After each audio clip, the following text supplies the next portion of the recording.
The train was late, again. People stood scattered along the platform, coats zipped up, faces tired, scrolling through phones or staring into nothing. She almost left. The delay felt like a sign to go home. Cancel the trip, stay where things were predictable. But something made her stay. Maybe stubbornness, maybe curiosity, maybe just the quiet thought that not everything needed to be efficient to be meaningful. He arrived running, breathless, just as the announcement echoed through the station. He stopped near her without really choosing the spot, adjusting his backpack, laughing under his breath at his own timing. Their eyes met briefly, then looked away. When the train finally arrived, they ended up in the same carriage, sitting across from each other, pretending not to notice the coincidence. Outside, the city slid past in gray streaks, rain tapping softly against the windows. At first, there was nothing between them, just shared space and time. Then the train jolted slightly, and her book slipped from her hands. He caught it instinctively, passing it back with a small smile. That was enough. Conversation followed, cautious but natural. They talked about where they were going, why they traveled alone, how trains always felt like moving pauses between versions of life. Words came easily in that contained space, protected by motion and anonymity. As the hours passed, the carriage emptied. People left at their stops, leaving behind quiet and the low hum of tracks. They shared snacks, stories, silence. She spoke about wanting change, but being afraid to ask for it. He admitted he took trains like this often, just to feel movement when life felt stuck. There was honesty in the way they spoke, as if neither expected to see the other again and therefore had nothing to protect. Night fell somewhere along the route. Lights inside the train softened. Reflections replaced views. Their conversation slowed, deepened. There was no dramatic moment, no sudden realization, just a growing awareness that this connection, however temporary, mattered. When the train finally reached her stop, standing up felt heavier than expected. They exchanged numbers without promises, without pressure.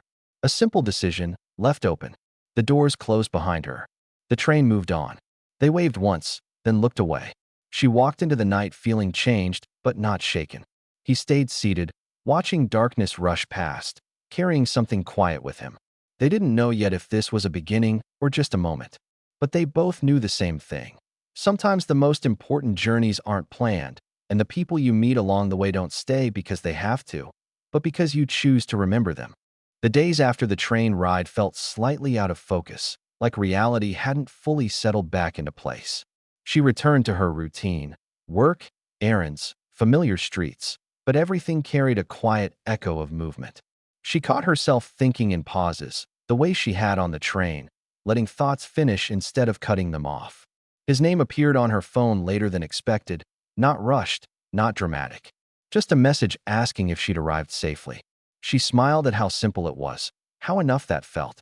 Their conversations grew slowly, shaped by distance rather than urgency. Messages sent at odd hours. Voice notes recorded while walking, background sounds of different cities blending together. They talked about ordinary things, meals, weather, small frustrations, and then, unexpectedly, about bigger ones. About choices they had delayed. About how easy it was to move through life without really arriving anywhere. Neither tried to turn the connection into something it wasn't. That honesty made it stronger. Weeks later, they met again, this time on purpose. A city halfway between theirs, chosen almost playfully. Seeing each other on a platform that wasn't rushed or accidental felt strange at first, like stepping into a different version of the same story. But once they started walking, talking, letting time stretch the way it had on the train, the familiarity returned. The connection wasn't tied to motion anymore. It stood on its own. They spent the day wandering without a plan, letting curiosity lead. Cafes, side streets, long conversations that drifted and returned. There was laughter, there were quiet moments. There was a growing sense that this wasn't just about that one ride anymore. It was about choice.